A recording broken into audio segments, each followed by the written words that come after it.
Okay, it is Tuesday, and we're already almost at the end of January. We have Jack Motlanthe on the show this morning, and of course, it's Democracy 101, which is our opportunity to catch up with some very, very pertinent and useful information around the elections, which take place, of course, this year. That's the big story everyone's going to be talking about, heading Yep. all the way up to May. Well, they say it's going to happen in May, but we'll wait and see.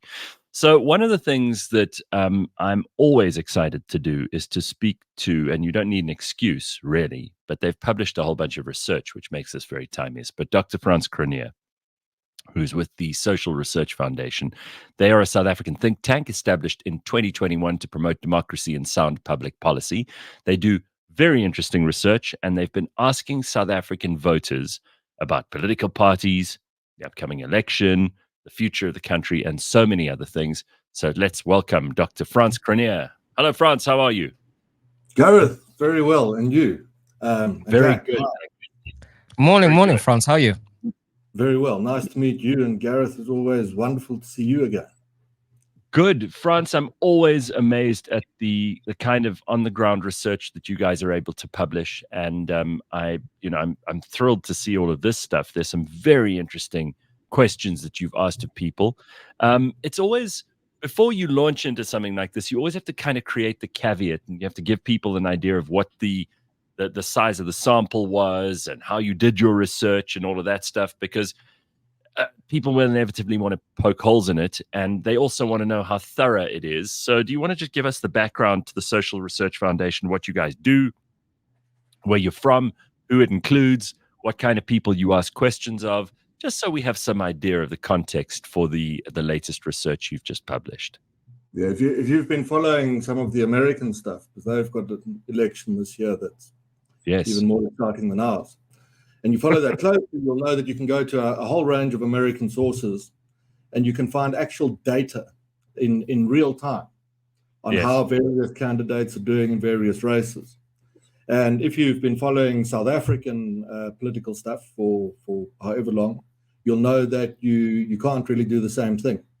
And that a lot of what passes as analysis here is kind of the opinions of what are called political analysts. Yeah. And a while back, a group of people with real interest in where the country's going thought that we can't continue like this, and said to me, what could we do about it? And we created a small policy group, research group.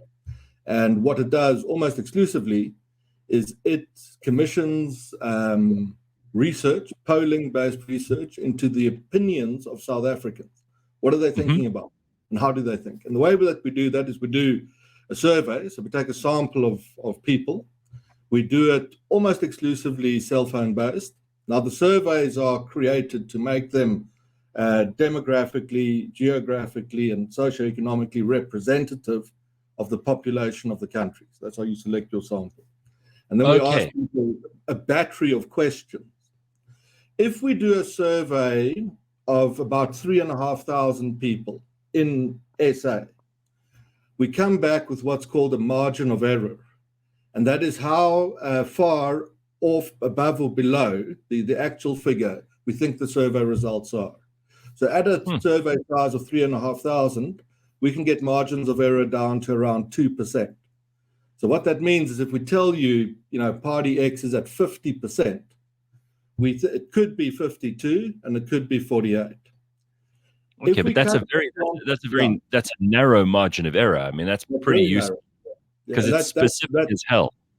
Yeah, that's very expensive to do that. If you take a sample size of, let's say, 1,300, 1,400, you get margins of error that approach 4 or 5%. So we'll do a combination of both. So you'll do these really big in-depth ones. And then after that, you can do some smaller sample surveys. And we'll often ask the same questions. And if we start to see that the answers on the smaller samples are diverging significantly, then we know it's time to go back into the field and do a big baseline. The other ways of doing it as well, and an amazing thing we're going to do for this election, is we're going to poll it every day, about 6 weeks before the date of the election. Every party, every province and publish that data. And that's going to become so precise when you do it that way, that we should, way out from the actual day, the result should be absolutely nailed down. So that's how it's done. That's phenomenal. Yeah. I just want to ask you, because you mentioned how in the US they've been doing this for a long time, and the polls have, these opinion polls and exit polls and all the rest of them become like a cottage industry in America, and a lot of them are taken very seriously. But there was that famous occasion back in 2016 where all the polls were saying Hillary Clinton was going to dust the floor with Donald Trump, and so many of them lost credibility. It is a bit of a dangerous game to play with polls like this, because if you get it wrong and your credibility is dashed, it's very, very difficult for all the polls, regardless of how qualitative and careful and methodical and specific they tend to be. All of them get tarred with the same brush, and then people go, "Oh, you can't believe the polls." Look, polls in America are ranked by their accuracy historically, so that's available. You can have a look at that. The 2016 data, a lot of the polls were right on what was happening in that race. And remember, those American races have become very, very close. It's a couple of, 100 votes in a particular state gives you the electoral college votes for that state and the implications for the outcome of the election. Also, when it comes to things like Mr. Trump, there's such absolute hysteria on the left side of the American media that the idea is created, often at odds with the data, that there's no way on earth. I mean, you see these on YouTube, you can still find them, these sort of MSNBC anchors saying, possible, never win.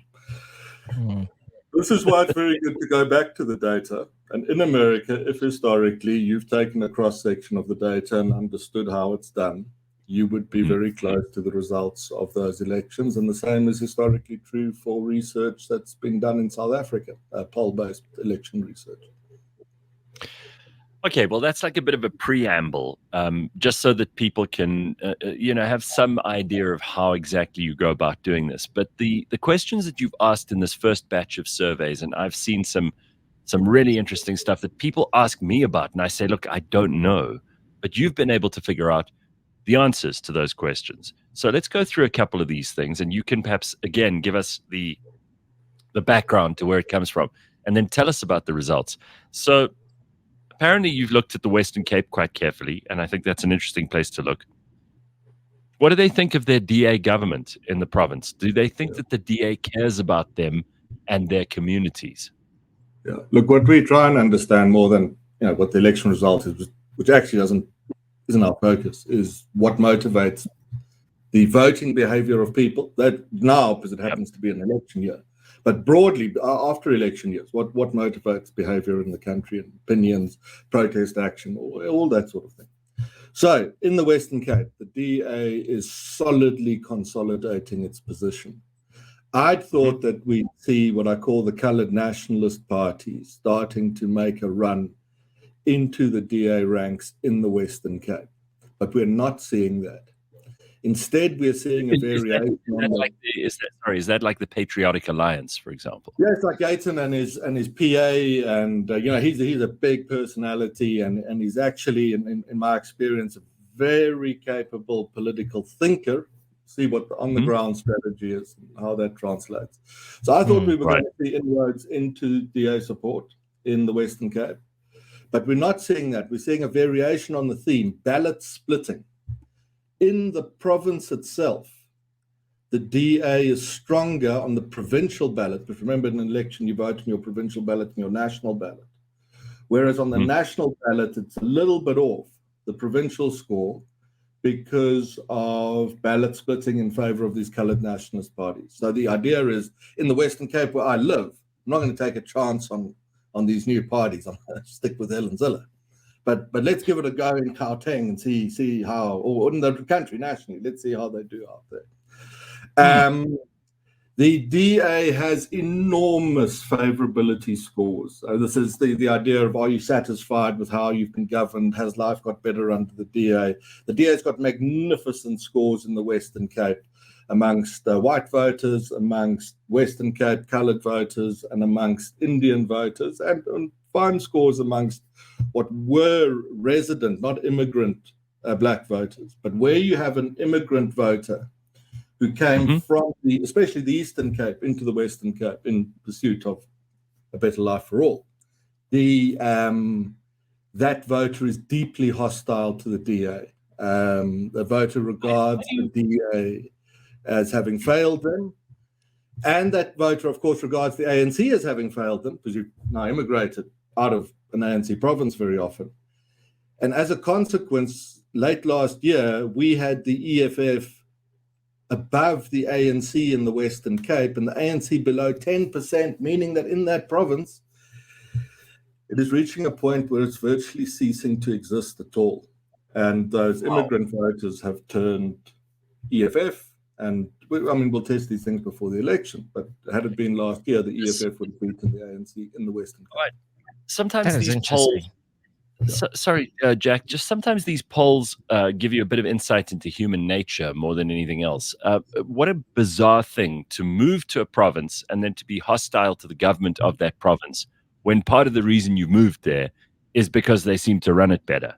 Yeah, at a level, yeah, absolutely right. But what you learn doing this work day in and day out is go and figure out why the voter is right. Don't be tempted to write the voter off as a moron, as a sort of, as it can't possibly be. In the Western Cape, the material reality is that under the DA's leadership, living standards have improved markedly. In what were extremely poor coloured communities, there's been a significant lift in living standards. The most abhorrent, appalling living standards, which I do not begrudge or blame the province for at all, are black immigrants who live in circumstances, black, particularly Eastern Cape immigrants, live in absolutely terrible circumstances. So at one level, yeah, your observation is correct. At another level, voter opinion will very often reflect actual hard material reality. And in that respect, the DA government in the Western Cape has a very difficult strategic challenge, because should it succeed, it has no control over national policy or taxation or labor policy, or any of these things that are so important to attract investment. Should it succeed to a great extent, and it absolutely, I think, in my experience, does as much as it can to raise the living, provide the housing, the services to Eastern Cape immigrants, the flow will accelerate. And the DA, in of its own economy, doesn't have the resources to be an alternative an alternative economic option for the millions of desperately poor people who live in the Eastern Cape.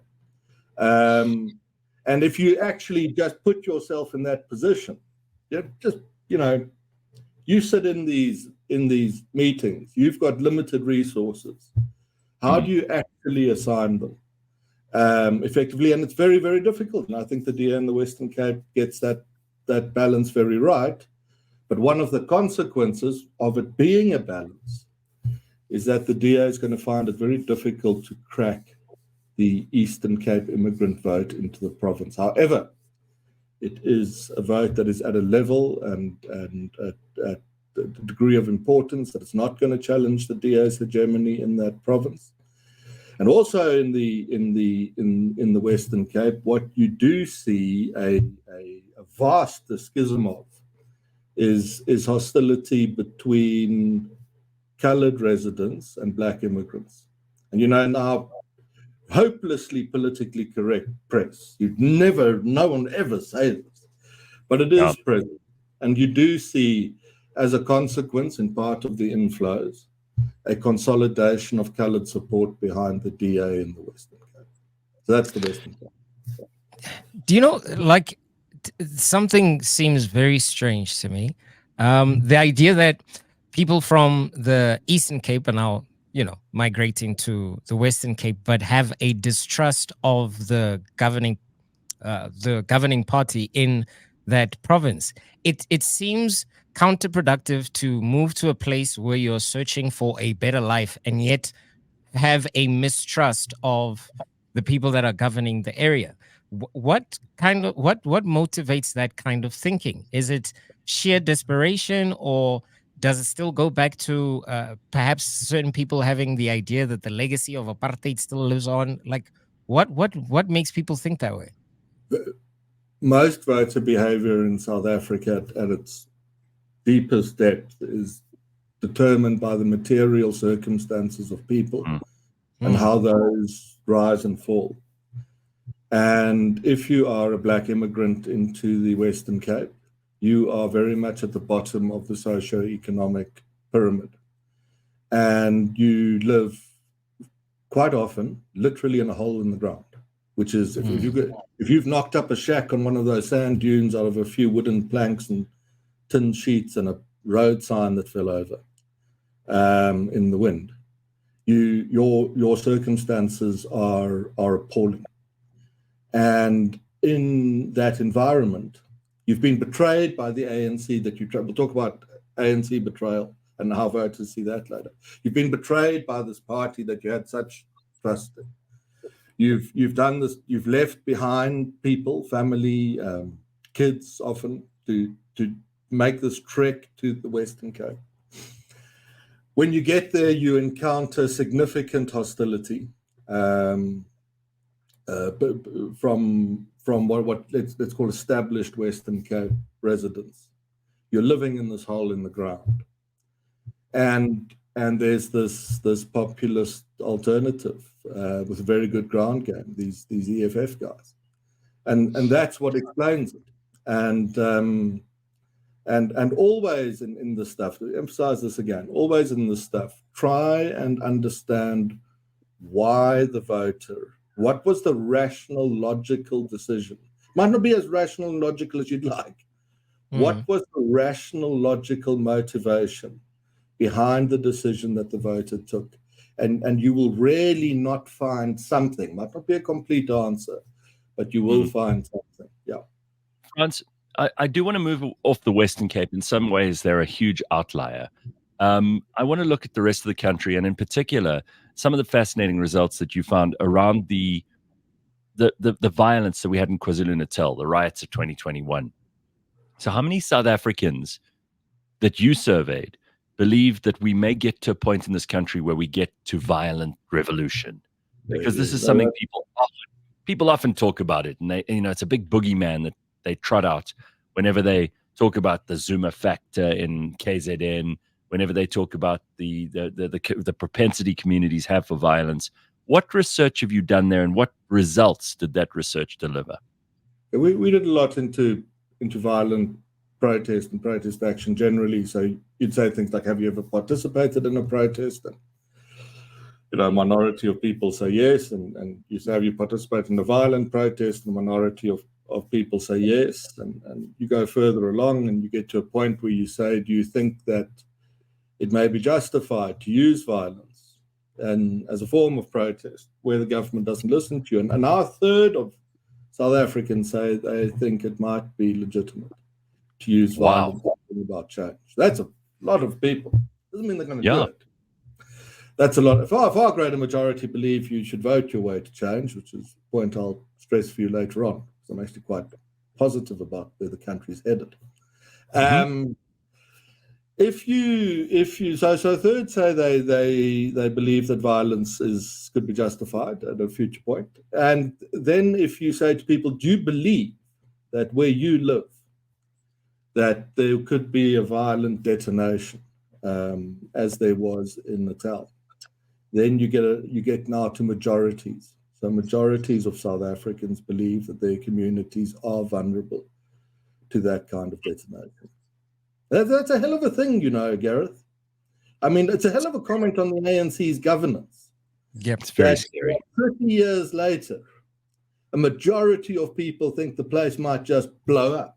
Doesn't mean they're right, but not in the short to medium term. I think they're wrong in the short to medium term.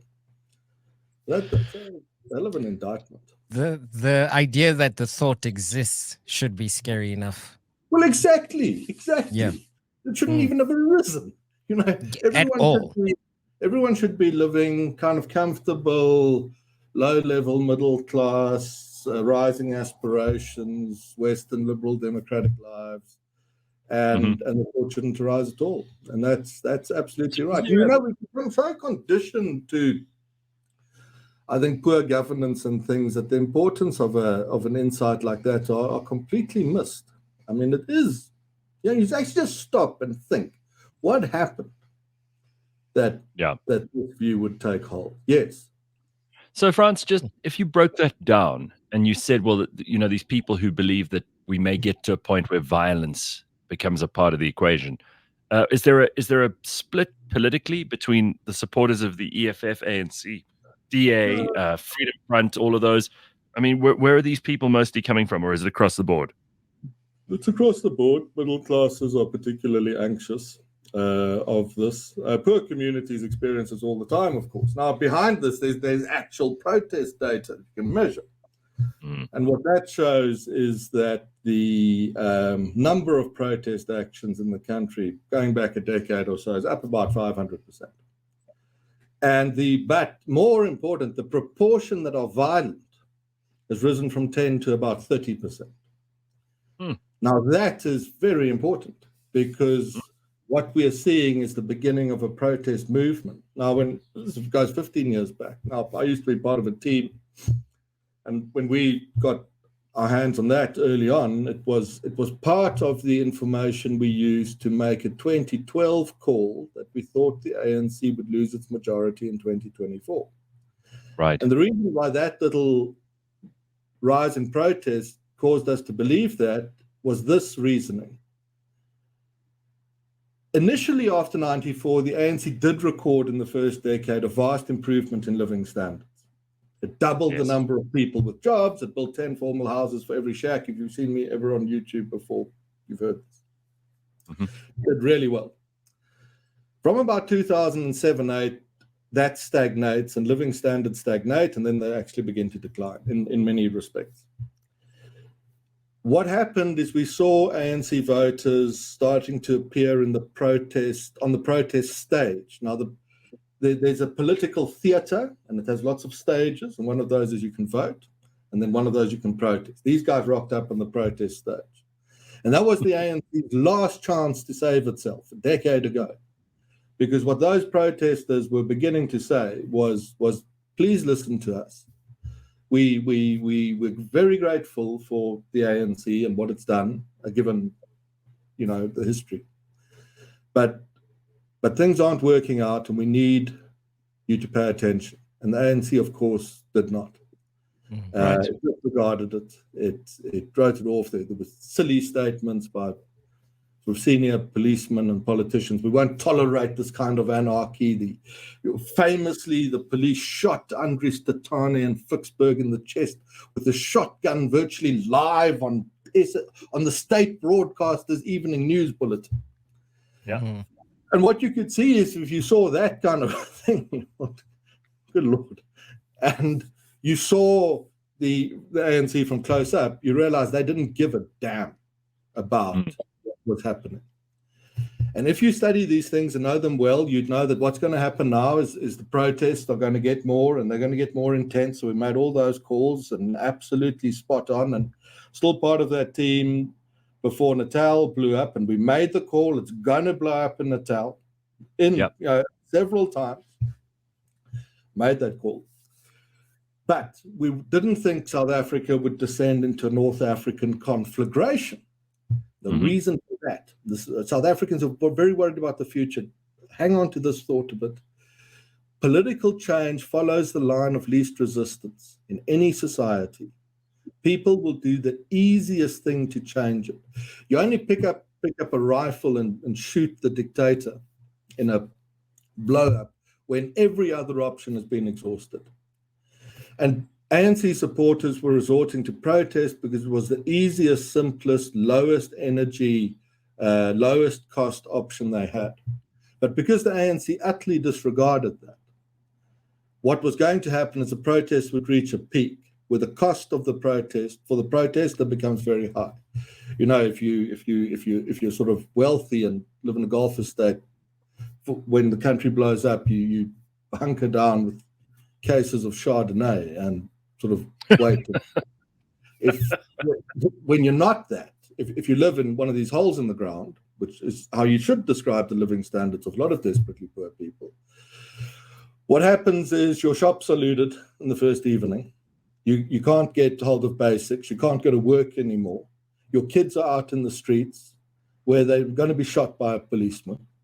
It's horrific what happens. It's not just, we waited out and your friend in London says, are you able to make it? But Frans, you said that what happens then, let me finish. What happens then is the line of least resistance becomes new political options and going back to the ballot box. And we have just, I think, hit the peak of the protest. Well, we're near the peak. We'll still increase, but we're near the peak. And we're starting to see a flood of return to the voting stage. And inside the ANC base, it's polling at 50%. We'll get to that. Inside the ANC base today, we can see 1/3 of its remaining voters. So it's got 50%. So let's say 1/3, 17% or so of them. Mm-hmm. 1/3 are answering every question the same way as the DA supporter does. And they are getting ready, not necessarily to go to the DA, but they are no longer ANC supporters. They're no longer ANC believers. They don't believe in the values. They're now ANC voters only, nothing else. And this protest movement heralded, which has now begun to herald, which it was always due to do, the return to voting.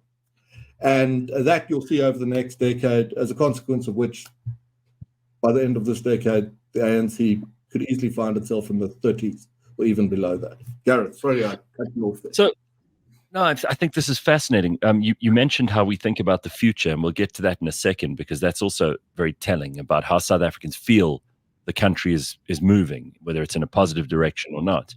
But based on what you just said now, these people who are slowly, they're losing their belief in the ANC, and you said the return to the polls is going to be, this is good news, because for a long time we thought that voters were apathetic, particularly young people. We're worried that they're not going to go and vote. They've been dropping off. Instead of going to vote for the ANC, they've decided just to stay away from the polls. So you're saying that that's all going to change? They're not apathetic. Young people aren't. This is the sort of nonsense that happens when you try and do political analysis without any data. It's like being a fund manager, but you've never seen, you don't know what the currency is trading at, or where the stock market went, or what interest rates are. It's as futile. It can't actually be done, political analysis, without data. Okay. These apathetic voters who don't vote, these youngsters, sure, they don't register, yep, and they don't vote. And so sort of terribly important people, so they're very stupid, if they were only more like us, they'd know that they need to vote. So we tested voter opinion and apathy. And what you find is quite sobering. So you say to these youngsters, I greatly simplify the process, how do you feel about the country? They say it absolutely sucks. Will your life get better? My life's going to get worse. And you say to them, well, are you planning to vote? They say never. They won't vote. You say, might that change in the future? And they say no. And then you say, well, to think very hard, is there anything that could happen in the country that would make you vote again? And they say, yeah, if I start to see material circumstances improve, I'd reconsider. And then you say to them, but don't you chaps sense some sort of contradiction here? On the one hand, you say you won't vote, you'll only vote if things get better, but voting is the way to make things better, but you're not going to vote. Isn't there a contradiction? That chap says you're absolutely right. There's a contradiction. And then he says something that you must have great respect for. He says, when you ask me to vote, you're telling me I must actually trust a small part of myself, invest that in a politician, and say, I truly believe that this person that I'm going to send to high office is going to make my life better. And I've been betrayed so often. These people have lied so much. I'm not prepared to do that. Now, go back to my earlier advice to you. If you're living, you're one of these kids, you're in a sand dune shack, hole in the ground. Mm-hmm. Put yourself in that position. What would the leader of Party X tell you to make you believe that with confidence that within 5 years of you voting for that person, you will no longer live in that shack? You will have a job, you'll be moving. If you cannot do that, it's very difficult to get that youngster to vote for you again. And I think you've got to respect that view. This guy's not apathetic. It's just a horrific life and massive political betrayal. And so young voters are going to be, young voters may begin to return if established voters, this is what the hard reality, this is how it will be. Young voters may begin to return at a point where established voters put in place a government that replicates the living standards trends that the ANC secured in its first decade after 1994.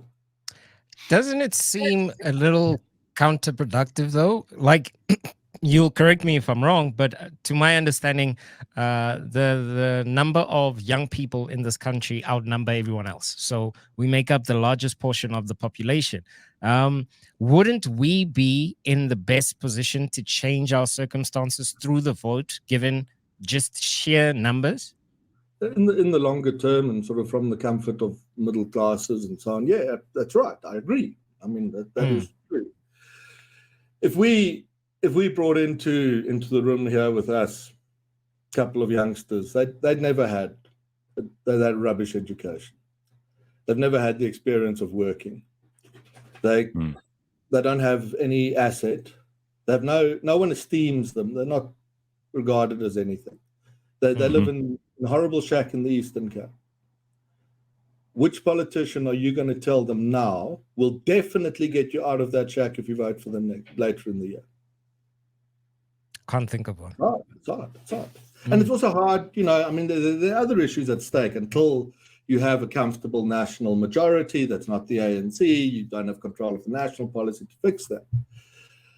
But you're right. I know you are right. Of course you're right. But these kids are also right in what they say.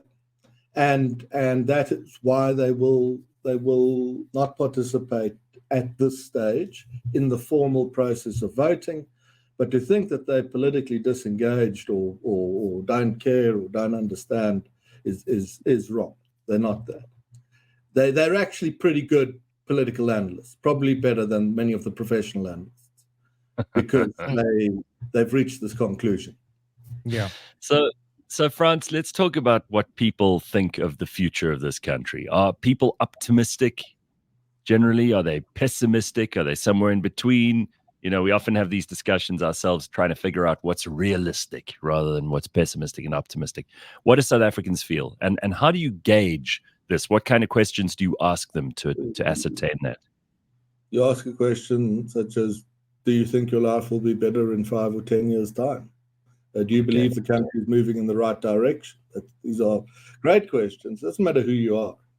And the answers are devastating. No. Very small minorities of people believe that their lives will be significantly better. Even people who still vote for the ANC believe that their lives will get better. So there is a national sense of Great Depression. I think the way to think about it is to split that into categories. If you're the chap who lives in the hole in the ground, on the 5-year view, you're completely right, because it's not going to get substantively better for you. There's no point in lying to the person and saying it will. Yeah. However, if you sit in the relative comfort of the middle classes, the situation is far more complex, even though the depression is perhaps as advanced. Number one, we are a free society in which the political process is working exactly as it was designed to and working well. There you read this stuff, nonsense again. The political system's failed state democracy didn't work, 94 was a mistake. No, that's completely wrong. We became a democracy in 94 so that if we reached a point where we were badly governed and the government didn't care, people would have the ability to change it. We are very far down that road. The cities have all fallen to the opposition, or they could, depending on how the negotiations went. If only urban people voted, the ANC would get 30% today. Wow. Amongst people who have graduated high school or have a job or own anything, the ANC is way below 50%. It's lost that aspirant and established middle-class market irrevocably, and it will never get it back again, not the way that it behaves. So would you say if you met someone and they have even 20 Rand in their wallet, they're probably not voting ANC? Yeah, it's certainly these days, but perhaps a bit more than 20 Rand. But yes, your sense is correct, and horrible if you're an ANC strategist. So just you put yourself in the position, the very manifestation of the better life for all, which was the ANC's promise, its campaign slogan in 94, fills the ranks of the opposition now. Not because that was necessarily the case, needed to be the case, I've put some ANC people, it's because your behavior is so abhorrent that to any person with middle-class interests, they cannot possibly support you. Wasn't inevitably the case. If you improved life, everyone would vote for the opposition. You improved life, gave people something to lose, behaved terribly, and so they go to the opposition. So number one, we're a free society. That puts us in a minority of comparable emerging markets in terms of the options open to us to change from a corrupt and incompetent government. For many others in our position, the options were violence, fighting, in shooting people in the streets.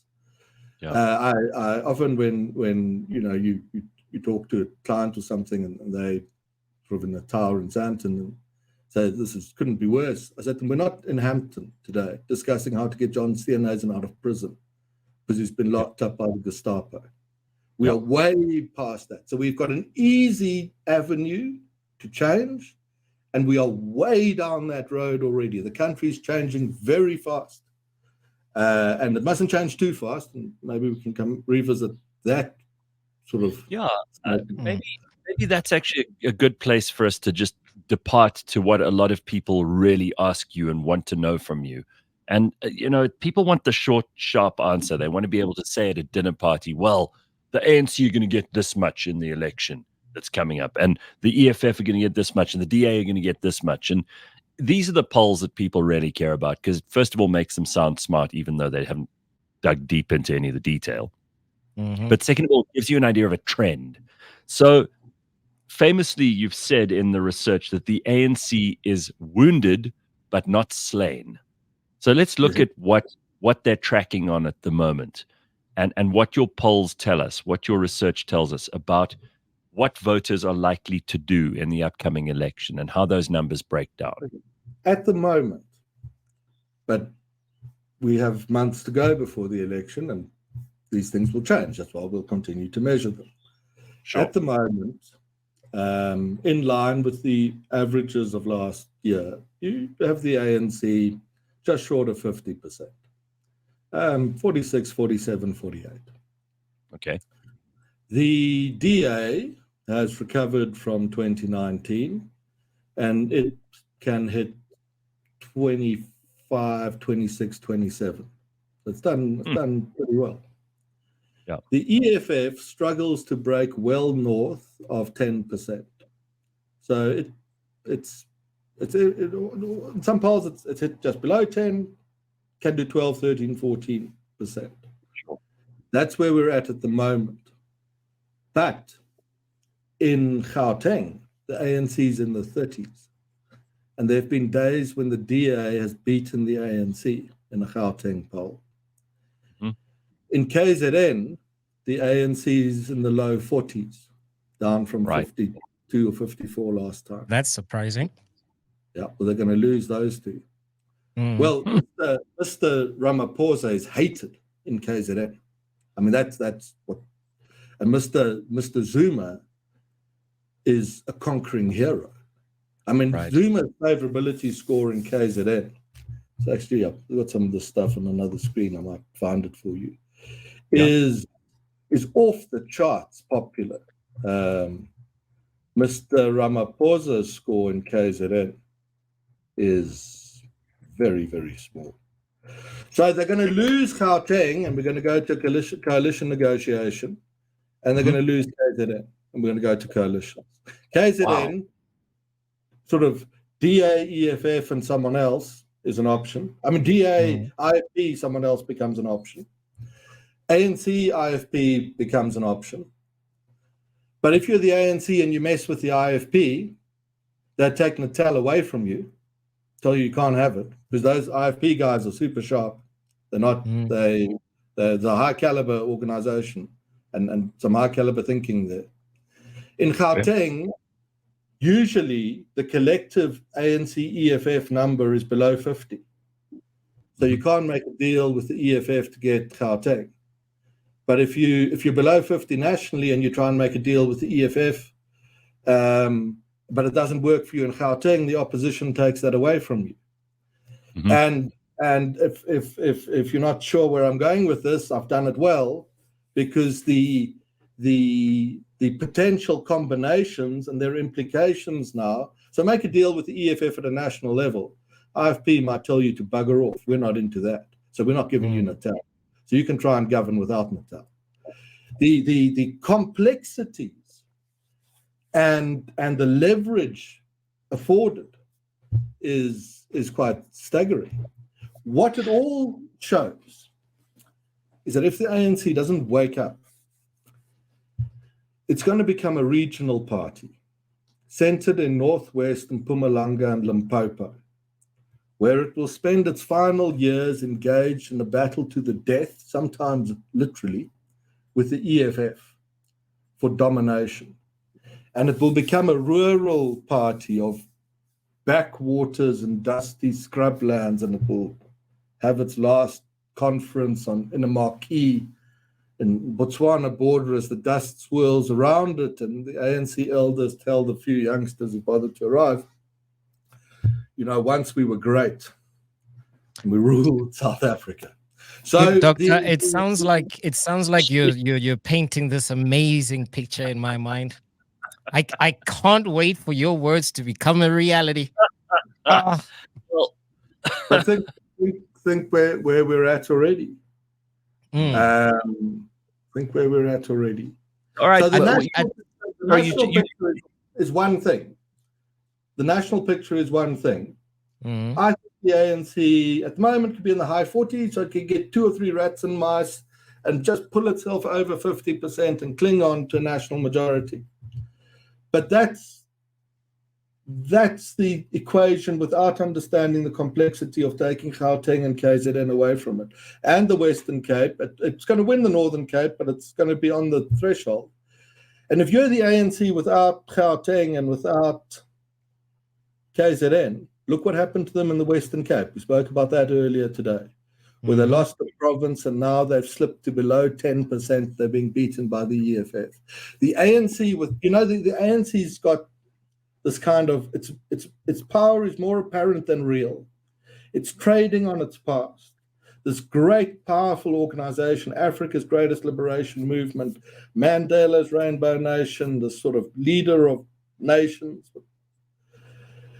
When the mask is torn away, as it's been in the Western Cape, and you realize that these guys are pretty pathetic. The support just absolutely tanks.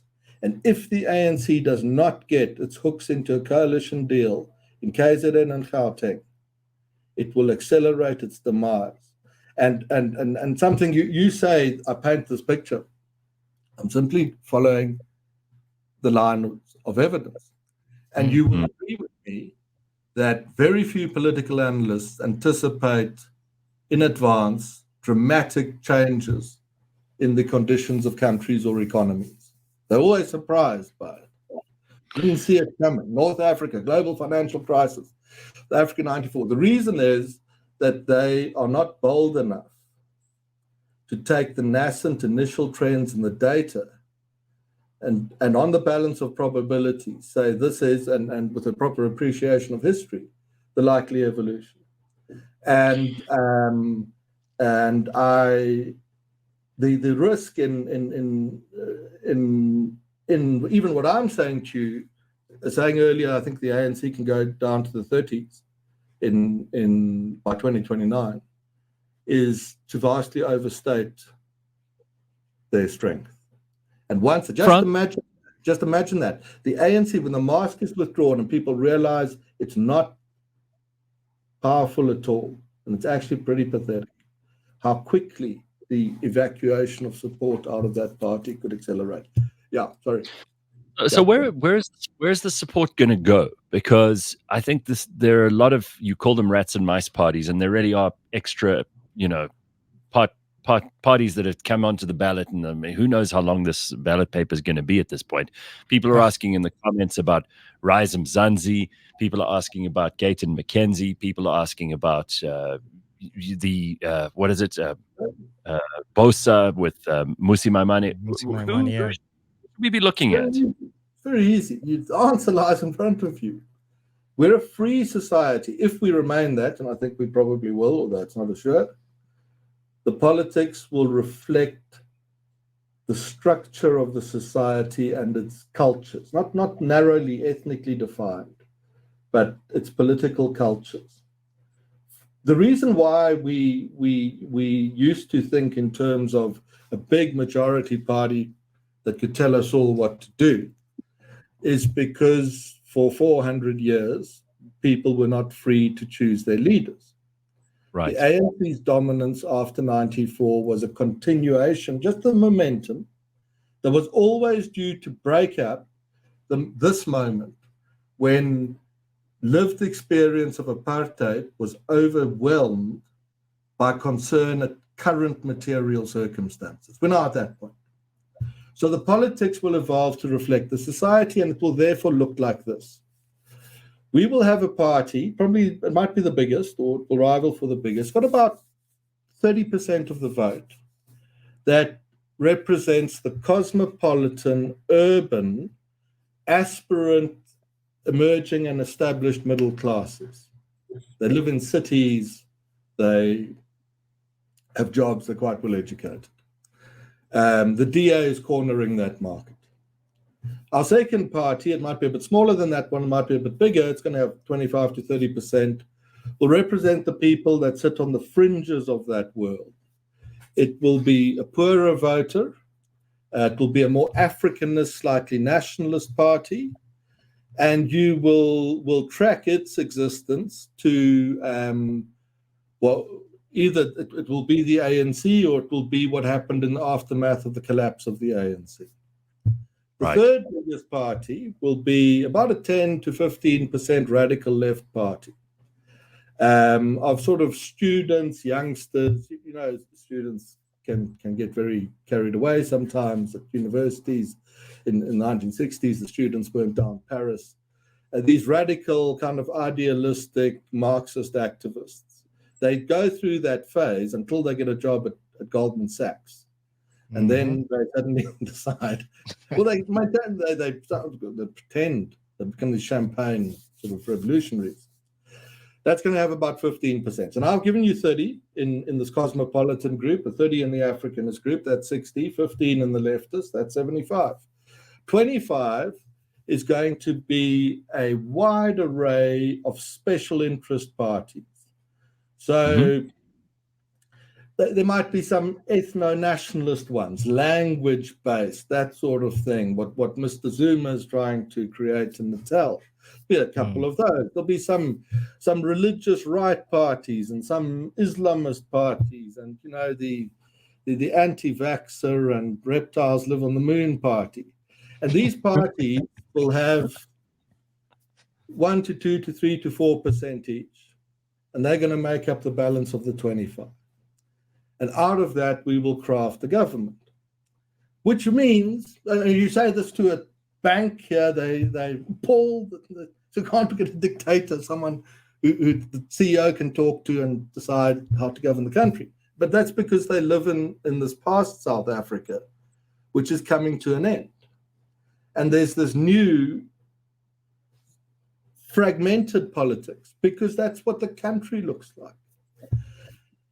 And it's normal, because most of the world is governed like this. In the Bundestag, the biggest party has 20 or 30%. In the Knesset in Israel, it's the same, and lots of tiny little ones. And you make these deals and negotiations, and it's a bit messy, and it can be shambolic.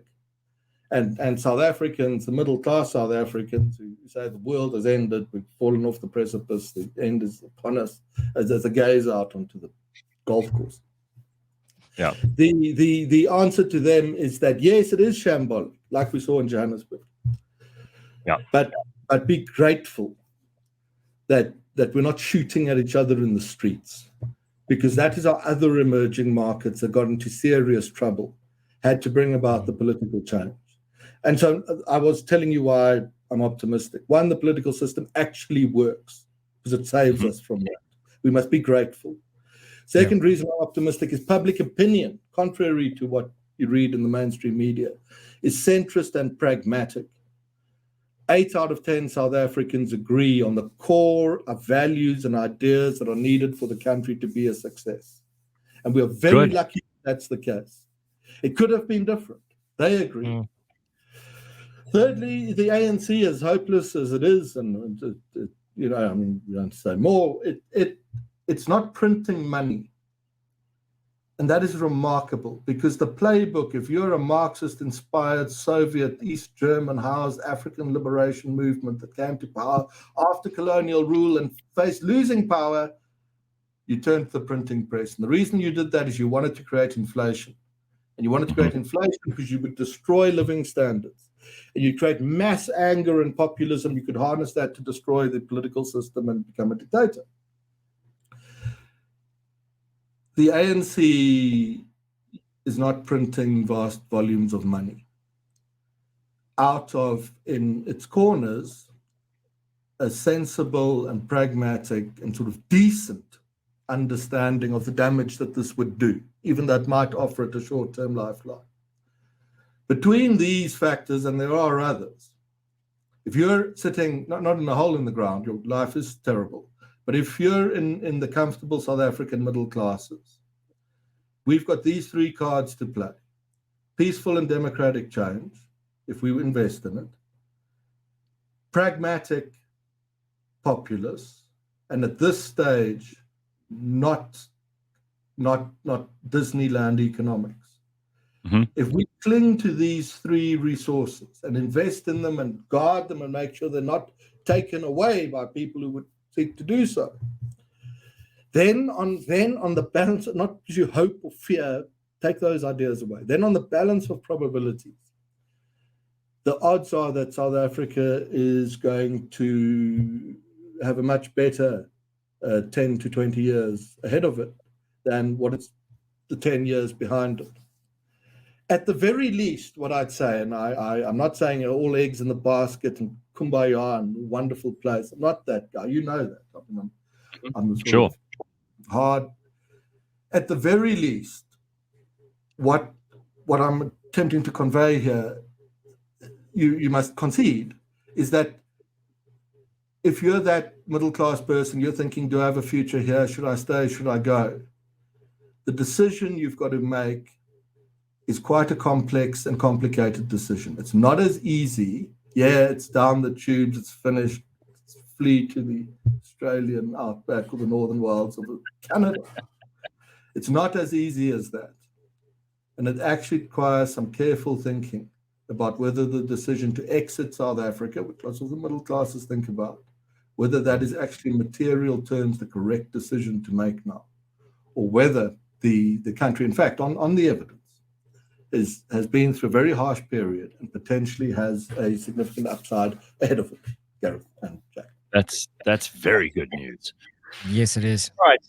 So I mean, a lot of this, obviously, you've got to interpret through the lens of where we're at. And you said quite rightly, this is going to change over the next few weeks and months up to the elections. You're going to be paying attention to those changes, and you're going to be giving us some updates in the reports from the Social Research Foundation.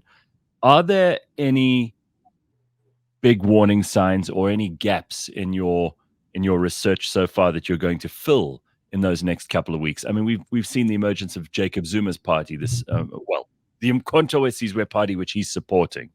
Do you feel that they're going to play a major role, and what will they do to the ANC? Look, we sent a team into the field yesterday to go and answer that question. Okay. My thoughts ahead of that, because we've got a lot of data on Zuma and so on, is Sure. that popularity, favorability in politics is one thing. It doesn't translate into votes. In the absence of, in the middle between favorability and an election, you need a very good marketing department and ground game. So if Zuma develops that, given what he could potentially do in Natal, he maxes out nationally at about 4 or 5%. Now that's enormous. That means he's pushing the ANC close to 40.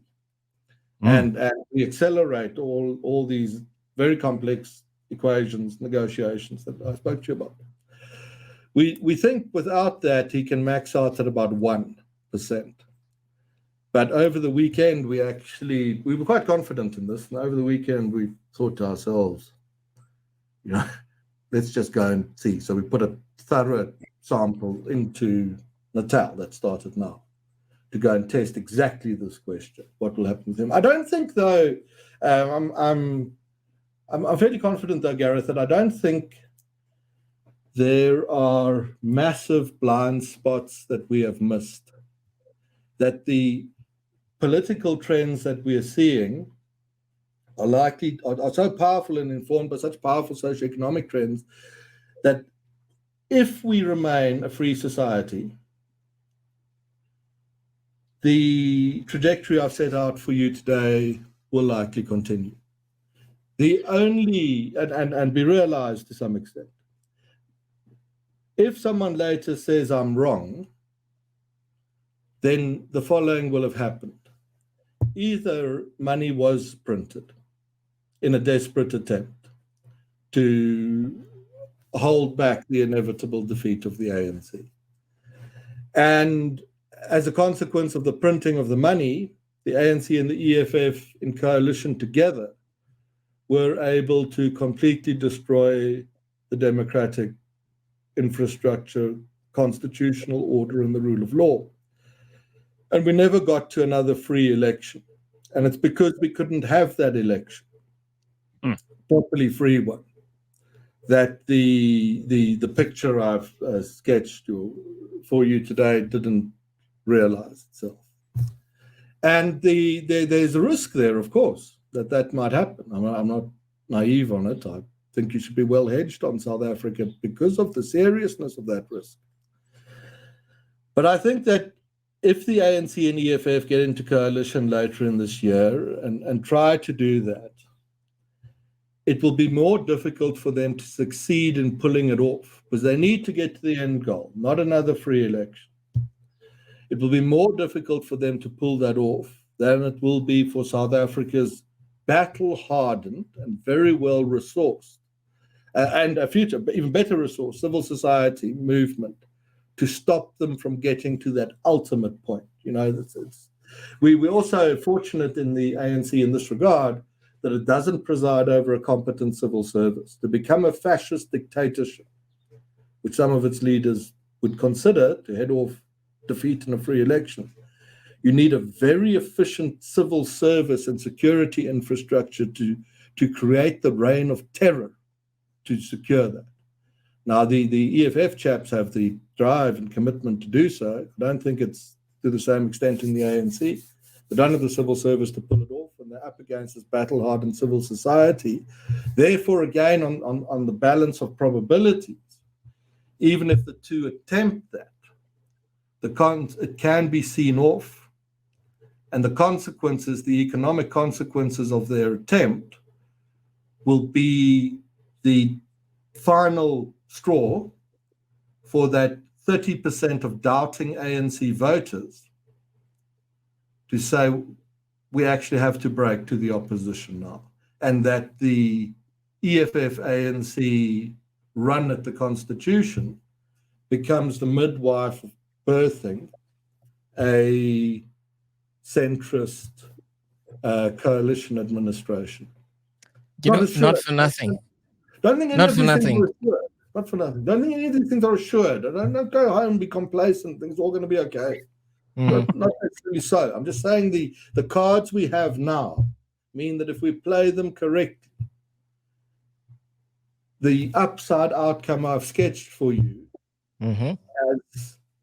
becomes very plausible. That's the point I wish to make to you this morning.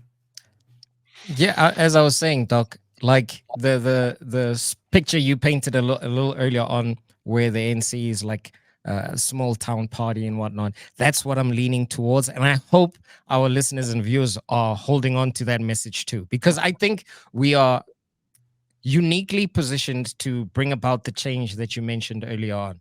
I think most South Africans have wisened up to exactly how much manipulation and nonsense has been thrown in our direction as a result of the actions of the governing party. So I think the more optimistic view that you had a little earlier on will be the one that comes to fruition, in my humble opinion.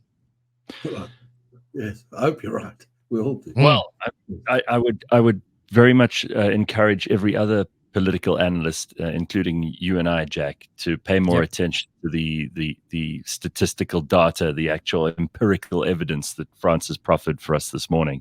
And I'm excited to see some of these scenarios play out over the next couple of weeks, Frans. Also, it has to be said, you did mention that you guys were on the money when it came to the riots in KZN. You've been on the money with so many of your other polls.